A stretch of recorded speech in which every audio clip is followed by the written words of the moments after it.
¿Sabías que puedes comprar varias viviendas al mismo tiempo, conseguir hasta el 100% de financiación y que ningún banco se entere de que estás firmando más operaciones? Pues suena imposible, pero es totalmente legal y factible si sabes jugar bien con los tiempos y negociar con cada entidad. En este vídeo voy a enseñarte paso a paso cómo organizar una compra simultánea de varios inmuebles. Veremos desde cómo calcular tu capacidad financiera hasta cómo coordinar la firma en notaría para que no salte en el sistema de la CIRVE, y además al final del vídeo te compartiré un truco muy potente sobre las tasaciones que te ayudará a llevarlo a cabo. Si quieres escalar tu patrimonio inmobiliario sin límites, quédate, porque este vídeo puede cambiar tu forma de invertir para siempre. Así que vamos al grano. Paso número 1. Conocer tu capacidad financiera antes de empezar.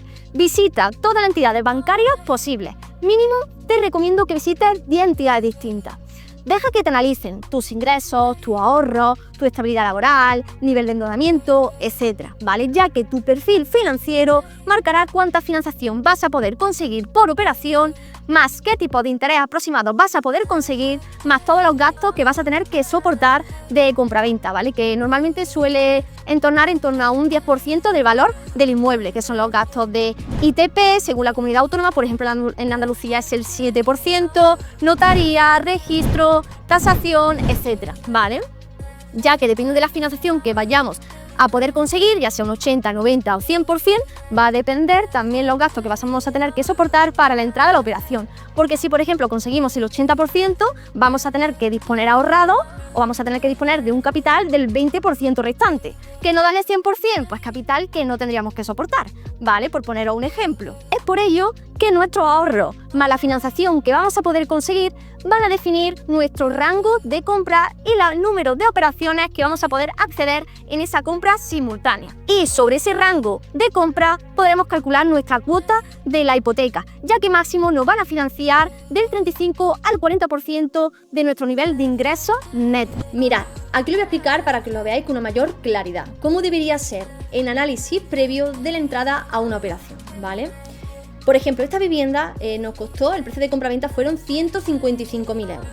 Entonces, teniendo en cuenta que el banco nos iba a financiar el 90% de la operación, quiere decir que el préstamo hipotecario iba a ser de 139.500. Esto sería el dinero que aportaría el banco para la entrada de la operación. Y nosotros, el resto de capital, sería 52.240, teniendo en cuenta todos los gastos de compraventa y metiendo hasta inclusive el presupuesto que se nos iría en la reforma, porque esta vivienda es verdad que requería de una mayor reforma que la otra vivienda de la compra simultánea, ¿vale? Entonces, los ajustes de cuentas que hicimos previamente antes de entrar a la operación fue decir, vale, si el banco en base a este precio de compraventa el banco nos financia el 90%, ¿cuánto se nos quedaría la cuota de la hipoteca? Vale, pues la cuota de la hipoteca, haciendo este cálculo, se nos quedaría en 512 euros, vale. Pues entonces, si por esta vivienda, la cual podemos sacar 5 habitaciones porque cumple con esas características y requisitos, quiere decir que ingresaríamos mensualmente 1.875 euros, que son 375 por el precio medio de alquiler de las habitaciones por 5 habitaciones,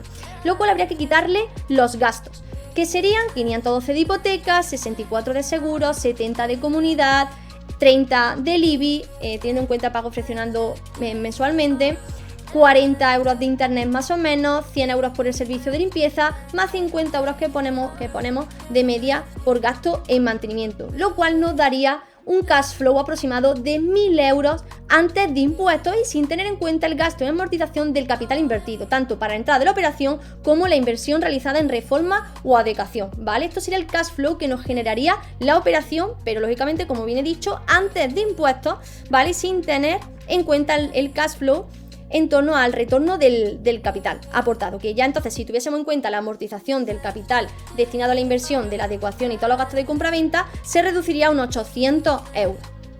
Mirad, y aquí os enseño otro ejemplo donde podemos ver perfectamente que aunque el rango de precio de compra sea bastante más elevado, pueden ser operaciones también altamente rentables. ¿Por qué? Porque si es una operación donde el rango de compra es más elevado, pero es una vivienda que se encuentra en un mejor estado, donde no tenemos que destinar tanto dinero a hacer la reforma, es decir, sino que simplemente hay que hacerle un pequeño lavado de cara que consiste en pintar y amueblar, y además llegamos a obtener un 100% de financiación, no quiere decir que sea menos rentable. De hecho, inclusive puede ser hasta más en cuanto al retorno del capital aportado, ¿vale? Porque en esta operación de 195.000 euros que nos ha costado la vivienda, el banco nos ha llegado a dar el 100%, que eso quiere decir que el banco ha aportado los 195.000 euros y nosotros de nuestro bolsillo hemos tenido que aportar 34.500 euros en base a todos los gastos de compraventa que hemos tenido que soportar y hasta teniendo en cuenta los 10.000 euros destinados a lavado de cara, ¿vale? Donde, teniendo en cuenta previamente, antes de entrar a la operación, todos los ingresos que podíamos tener por la vivienda, ¿vale? Ya que si es una vivienda de 5 habitaciones amplia y con buenas características en base al precio mercado, son habitaciones que podríamos alquilar 5 por 375, más los 75 euros de las cocheras mensuales, ya que en esta operación por este valor cerramos tanto la vivienda más la cochera, ¿vale? Por lo tanto podríamos percibir un total de 1.950 euros de ingresos al mes, menos gastos que sería 708 euros la cuota de la hipoteca, que aquí vemos cómo calcular la cuota de la hipoteca, ¿vale? Más 70 euros de la comunidad, teniendo en cuenta también los 27 euros del IBI fraccionados en pagos mensuales, 30 euros de internet, 100 euros de servicio de limpieza, la cuota de los seguros, más 50 euros que ponemos de gasto medio de mantenimiento, lo cual nos daría un cash flow igualmente altamente rentable de aproximadamente unos 925 euros antes de impuestos, ojo, antes de impuestos y sin tener en cuenta la amortización de la inversión realizada en reforma o adecuación, ¿vale? Que aquí ya sí no haría esos cálculos después de impuestos y después de tener en cuenta toda la amortización de gasto para entrada de la operación como en la inversión de la reforma, ¿vale?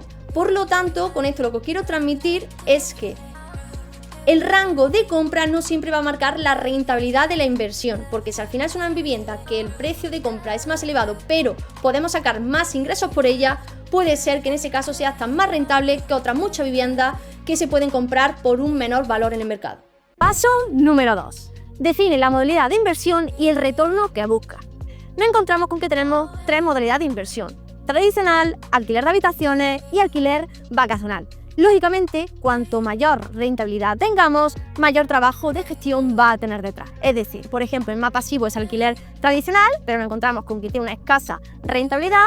Después nos encontramos por habitaciones que tienen más rentabilidad, pero también más trabajo de gestión. Y el que gana por goleada es el alquiler vacacional, ¿vale? Por eso, antes de lanzarte, deberás hacer un estudio de la zona, ¿vale? Por ejemplo, si nos enfocamos en la modalidad de alquiler de habitaciones, debemos ver o valorar el precio medio de las habitaciones que se mueven por la zona, ¿vale? Para que podamos calcular en base a las habitaciones que podamos conseguir por inmueble los ingresos que vamos a poder lograr, ¿vale?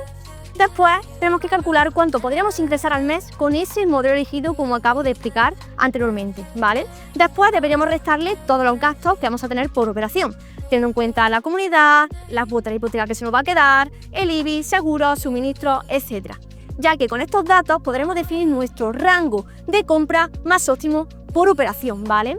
No solo por nuestra capacidad económica, sino por la rentabilidad que queramos conseguir, ya que esto nos va a marcar también el número de operaciones simultáneas a la que vamos a poder optar. Por ejemplo, en mi caso, yo sabía que por operación quería tener un cash flow aproximado de unos 800 o 900 euros limpios después de gastos, ¿vale? Por lo tanto, sabía, porque manejaba la modalidad de alquiler de habitaciones, que para llegar a tener esas rentabilidades necesitaba entrar a operaciones, a viviendas con características de, por ejemplo, mínimo 5 habitaciones amplias, para poderlas alquilar a X precio, que fuesen luminosas, que fuesen viviendas exteriores con terraza, con ascensor, bien ubicadas, etcétera, ¿vale? Por lo tanto, yo sabía, haciendo un estudio de mercado previo, que el rango de compra de esa vivienda semi-reformada, porque lo que buscaba era apalancarme lo máximo posible en el banco y desembolsarme de mi capital lo menos posible, por lo tanto no me interesaba viviendas en las que tuviese que echarle mucho dinero en la reforma, ya que me interesaba que el rango de precio de compra fuese más elevado porque no fuese viviendas chafadas, por así decirlo, de precio.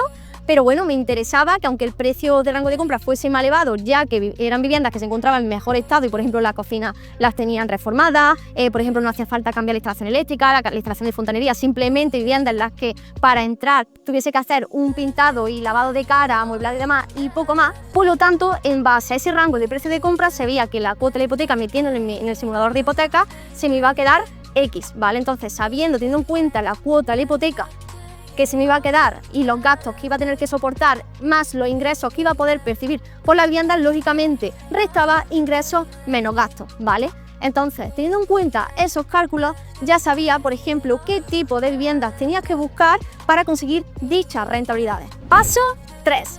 Búsqueda de viviendas que encajen con tu estrategia, ya que si tenemos claro cuánto podemos gastar el número de operaciones a las que vamos a poder acceder y qué rentabilidades buscamos teniendo en cuenta el rango de precio de compra óptimo, tenemos que buscar inmuebles que cumplan con las características necesarias. Por ejemplo, ubicación, tamaño, distribución y precio dentro de un rango. Ya que nos tendremos que centrar solo en aquellos que tras analizarlos nos den el rendimiento que buscamos, ¿vale? Por ejemplo, tendremos que buscar en portal inmobiliario, en inmobiliaria, en la calle, ¿vale? Por ejemplo, en mi caso yo me pateé todas las inmobiliarias de Córdoba, ¿vale? Porque al final tenemos que verlos como nuestro mayor aliado, ya que ellos tienen 500.000 ojos y son los primeros que controlan la zona. También busqué a través de los portales inmobiliarios y además también me recorrí basándome en una zona en concreto, ¿vale? Me pateé todas las calles buscando carteles, teléfonos y demás para también hacer llamadas en puerta fría, como bien se le dice, ¿vale? Entonces tenemos que gastar todos los cartuchos posibles. Por lo tanto, mi recomendación, sinceramente a mí con que mejor me fue aliándome con la inmobiliaria, ¿vale? Mi mayor consejo es que al final intentemos también portarnos con ellos lo mejor que podamos, empatizar con ellos, hacernos sus amigos, dándole a entender que si colaboran con nosotros, ya que somos inversores, que buscamos varias operaciones, que queremos hacer compras simultáneas, que disponemos de capital y demás, ser totalmente franco y transparente con ellos para que vean que con nosotros van a ganar más dinero que con cualquier otro cliente y que además estamos dispuestos a pagarle un excedente en comisión, ¿vale? Porque al final se trata de un win-win, de que si nosotros ganamos también la otra persona pueda ganar más en consecuencia, ¿no? Y al final lo que nos conviene es eso, tener a esa persona de aliada donde la más mínima que salga una buena oportunidad, a los primeros que llamen sea a nosotros. Es por eso que tenemos que ir un pasito por delante como inversores inteligentes. Porque, por ejemplo, basándolo en mi caso real para que lo vean más claro, yo sabía que al final para conseguir X rentabilidades, que por ejemplo, como he comentado anteriormente, buscaba un cash flow aproximado de unos 800-900 euros mínimo por operación y sabía que como tenía X capital ahorrado, por ejemplo unos 100.000 euros a disposición,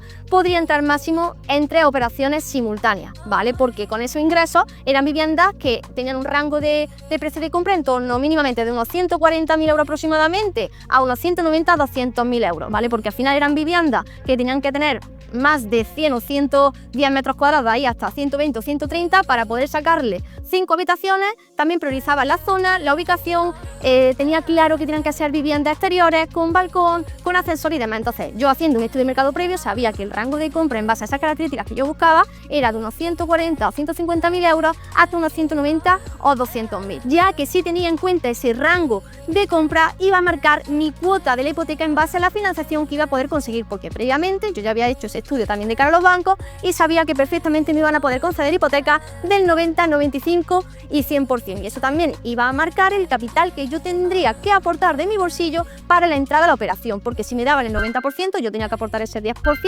si me daban el 95% tenía que aportar ese 5% restante y si me daban el 100% solamente tendría que soportar los gastos de compra-venta. Es por ello que, teniendo en cuenta todos esos datos, sabía que máximo podría entrar a 3 compras simultáneas, porque ese capital iba a marcar el número de operaciones a las que yo podría entrar. Y no solo eso, sino que al final, si yo buscaba viviendas donde no tuviese que destinar demasiada partida presupuestaria para la reforma, eso consecuentemente va a subir el rango de compra. Pero yo al final lo que buscaba era apalancarme en el banco lo máximo posible, descapitalizarme de mi bolsillo lo menor posible, ¿vale? Por eso prefería viviendas donde el precio de rango de compra fuese más elevado, ya que ese dinero al final me lo iba a aportar el banco, a que fuesen viviendas de un rango de compra más inferior, pero que tuviese que echarle demasiado dinero a la reforma, lo que no me interesaba, porque al final ese dinero de las reformas tendría que aportarlo de mi bolsillo. Entonces lo que buscaba era viviendas semi-reformadas, donde prácticamente no tuviese que hacer reforma de cocina, baño, instalación eléctrica, fontanería, etcétera, sino al final prácticamente lavado de cara, donde fuese pintar, amueblar y poco más. Por lo tanto, lo que quiero decir con esto es que aunque accedamos a operaciones donde el rango de compra sea más elevado, no quiere decir que por eso vayamos a conseguir menos rentabilidades, porque si hacemos un análisis y estudio de mercado previo y tenemos en cuenta los ingresos en base a las características de esa vivienda, sí, teniendo en cuenta esos ingresos más los gastos que vamos a tener que soportar y los gastos que se nos va a quedar de hipoteca y demás, calculando, haciendo una simulación de esas cuotas de la hipoteca en base a ese rango de precio de compra, quizá podamos manejar estas rentabilidades más elevadas que si no entrásemos viviendas con un rango de compra más inferior, pero que al final nos generasen menos cash flow mensual porque fuesen viviendas donde no pudiésemos sacarle tanta rentabilidad. Paso 4.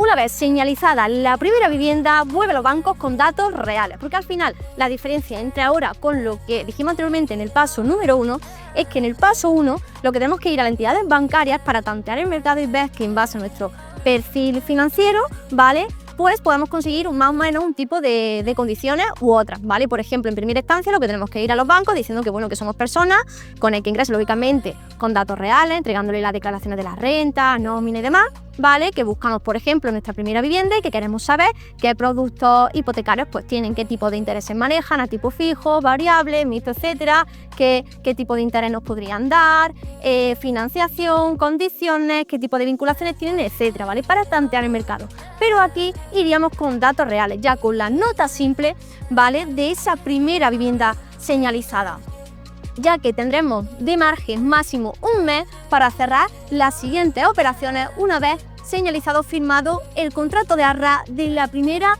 vivienda. Esto es un dato muy importante que tenemos que tener en cuenta, ¿vale? Ya que una vez firmado el primer contrato de arras, el tiempo juega a nuestra contra. Tendremos que llevar, como he comentado, la nota simple y el precio de la vivienda.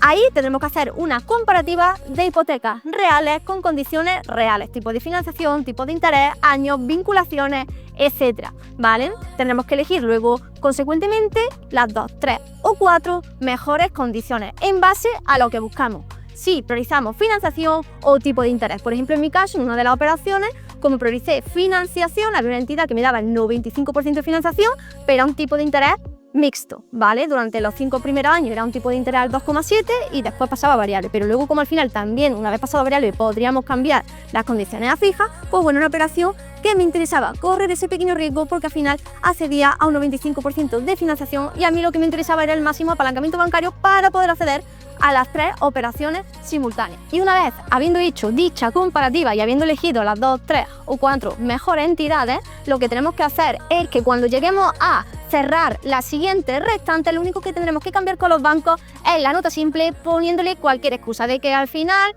pues que en primera instancia íbamos a reservar esa vivienda, pero que al final resulta que los propietarios, los vendedores se echaron para atrás, patatín, patatán, y al final, porque al final la vivienda que vamos a llevar a cabo y que vamos a comprar es esta, ¿vale? Entonces le damos el cambiazo con las siguientes notas simples que serán las reales, ¿vale? Pero al final entregar esa primera nota simple de esa primera operación cerrada nos va a adelantar todos los procesos con las entidades bancarias para que también nos vayan estudiando nuestro perfil con datos reales y demás para asegurarnos que podamos acceder a dichas financiaciones y condiciones bancarias. Paso número 5. Compara hipoteca y organiza los tiempos estratégicamente. Y bueno, ¿qué vamos a tener que comparar? Pues lo que es el porcentaje de financiación ofrecido, ya que dependiendo de nuestro perfil financiero, los bancos nos van a ofrecer unas condiciones u otras, es decir, no es lo mismo dependiendo de nuestro nivel de ingresos, de nuestro nivel de ahorro, de nuestra capacidad de ahorro anual, de nuestra profesión, porque los bancos no miran iguales ni ofrecen los mismos productos a funcionarios como por ejemplo autónomos. Los funcionarios son los mejores mirados y sobre todo los mejores productos bancarios van hacia los funcionarios de altos cargos, que son funcionarios que ganan más de 2.500 euros al mes. Por eso, en base a cada situación, pues podremos acceder a un tipo de condiciones u otra hipotecarias, ¿vale? Los tipos de interés, ya sea fijo, variable o mixto, y el diferencial que logremos pactar, bonificaciones, comisiones de apertura, amortización, etcétera. Porque es verdad que hay entidades, la mayoría, sí es verdad que tienen comisiones por amortización, ¿vale?, que es el pago anticipado de hipoteca, como por ejemplo, hay verdad que hay entidades que cobran o no cobran comisiones de apertura. Por ejemplo, en mi caso, la entidad que me daba el 100% de financiación me cobraba comisión de apertura, pero al final, como yo priorizaba la financiación al tipo de interés, pues verdad que me convenía acceder a esa hipoteca aunque tuviese ese hándicap de que cobraba comisión de apertura, ¿vale? Y otro caso, otra anécdota fue que, por ejemplo, como había una entidad que me daba el 95% de financiación aunque fuese mixta, pues es verdad que prioricé eso a conseguir, por ejemplo, otra hipoteca con otra entidad que me ofreciese el 80%, un tipo de interés más bajo. Bueno, en mi caso me interesaba llegar a una alta financiación, ya que yo quería entrar en varias operaciones simultáneas y me interesaba apalancarme en el banco lo máximo posible para, con ese capital que tenía a disposición, me diese para 3 viviendas, teniendo en cuenta ese capital para la entrada de la operación como los gastos de compraventa que tenía que soportar. Y lo más importante de todo es que controlemos los plazos, que ojo, se actualiza el 20 de cada mes, pero lleva un mes y pico de retraso. Por lo tanto, ahí tendríamos más o menos un mes y 15 días para cerrar las siguientes operaciones, firmar las siguientes compraventas en notaría, ¿vale? Porque si nos cediésemos de ese plazo ya saltaría el ACIRBE. Pero si, por ejemplo, como fue en mi caso, por lo que puedo hablar desde la experiencia, si se firma en notaría un 28 de marzo, no va a saltar el 20 a partir del 20 de abril en la CIRBE, sino va a saltar a partir del 20 de mayo. ¿Por qué? Porque como el 28 es después del 20 de ese mes, no va a saltar al mes siguiente, sino al cabo del segundo mes. Y si te preguntas lo que es la CIRBE, es la Central de Información de Riesgos del banco, ¿vale? El sistema donde va a saltar cualquier deuda que tengamos a título personal. Por eso siempre recomiendo que tengamos la menos deuda personal posible cuando decidamos entrar a una hipoteca, ¿vale? Porque cuanto menor deuda tengamos y arrastremos, mejores condiciones bancarias vamos a poder tener. Por lo tanto, lo que tenemos que intentar es que la primera firma notarial sea lo más alejada posible del 20, es decir, que sea primero de cada mes, ¿vale? Para que tengamos más tiempo de margen para poder jugar y firmar así más tranquilamente las siguientes compraventas dentro de esa compra simultánea y que los bancos no lleguen a cruzar datos, ¿vale? Tenemos que coordinar que las otras firmas sean lo más cercanas posibles dentro de ese mes y de ese plazo aproximado. Yo por ejemplo, en mi caso, lo que hice fue lo coordinado de tal manera para que cada firma en cada compraventa en notaría se llevase de margen aproximadamente una semana. Y si te preguntas que si se puede firmar dichas operaciones simultáneas con la misma, por ejemplo, empresa notarial, se puede hacer sin problema, ¿vale? Yo en mi caso, por ejemplo, con la notaría le fui sincera y fui transparente, le dije que por favor que no comentasen nada dentro de lo que es la firma y demás, de cara a los bancos, de cara a los propietarios, por si cualquier historia, y sinceramente no tuve ningún problema. Por lo tanto, no hay problema de que la compra simultánea, la firma en notaría se haga con la misma notaría. Así que no tienes que tener miedo por eso y puedes aprovechar a hacerlo todo del tirón con la misma notaría y así no tener que buscar tiempo y perder tiempo y energía llamando a una o llamando a otra. Paso 6. Coordina contrato de arras y firma en notaría. Esta es la parte más importante de esta operación, ya que es fundamental que los contratos de arras tengan el suficiente tiempo de margen, porque si la aprobación de la hipoteca para dicha operación se excediese del tiempo marcado firmado en el contrato de arras, te puedes exponer a que pierda la operación. ¿Por qué? Porque al final la parte vendedora te puede penalizar por una doble cuantía de la que hayas firmado en el contrato de arras a la hora de señalizar dicha operación, o directamente se puede echar para atrás o cambiarte las condiciones de decirte, si hemos pactado 150.000 ahora, si la quieres la puedes tener por 170, por poner un ejemplo. Entonces es verdad que es una parte muy importante de dicha operación, porque para la concesión de la hipoteca hay entidades bancarias que pueden tardar prácticamente 1 o 2 semanas para la concesión de la hipoteca, u otras entidades que pueden tardar inclusive de hasta 1 o 2 meses, ¿vale? Que en mi caso, por ejemplo, una operación en la última casi se me cae porque la entidad bancaria que me daba máxima financiación al final era una entidad bancaria muy lenta para la concesión de la hipoteca. Por eso digo que hay que manejar muy bien los tiempos y tener mucho cuidado y adelantar todo lo que podamos cada proceso, sobre todo el tema de estudio de hipoteca y estudio de entidades bancarias. Es por ello que mi consejo es que negociemos plazos de contrato de arras mínimo de 2 a 3 meses, que mi consejo es que si puedes, de 3 meses en adelante, ¿vale? Que si es necesario puedes dar un poquito más de señal en el contrato de arras para ganarnos esa ventaja, ¿vale? Así tendremos tiempo para buscar más viviendas y más tranquilos y más desahogados, aunque sinceramente para este tipo de operativas tranquilos no vas a poder ir. Entonces tenemos tiempo para buscar más viviendas, negociar y tramitar más hipotecas, cerramos operaciones dentro del plazo ciego de la CIRBE.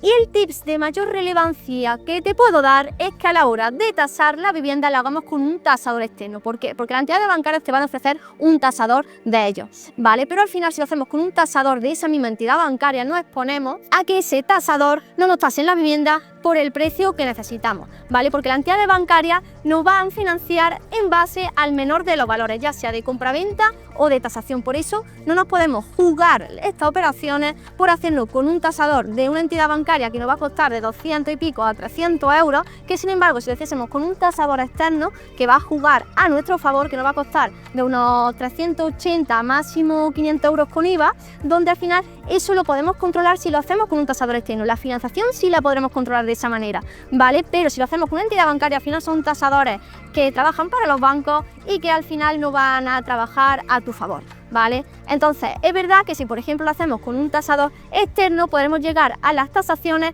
que nos interesan. Que, por ejemplo, si al final logramos acordar o pactar con una entidad bancaria el 80% de financiación en base al valor de tasación, podemos jugar con la tasación, porque si el tasador nos tasa la vivienda por un mayor valor, nos van a dar ese 80% de financiación en base a ese valor de tasación. Por lo tanto, ahí podremos conseguir una mayor financiación, inclusive llegar al 100%, que por ejemplo, una de las condiciones de esa entidad bancaria donde yo conseguí el 100% de financiación era porque conseguí una tasación bastante elevada y me daban el 80% en base a ese valor de tasación. ¿Vale? Pero que también tenemos que tener en cuenta que si son entidades que la financiación te la dan por el menor de los valores, si nos arriesgamos que nos tase un banco y por lo que sea ese banco nos tasa, ese tasador de ese banco nos tasa la vivienda por un menor valor al precio de compraventa, la financiación nos la van a dar en base a ese valor de tasación inferior al valor de compraventa. Por lo tanto, nos va a perjudicar en la tasación porque nos la va a financiar por un menor valor,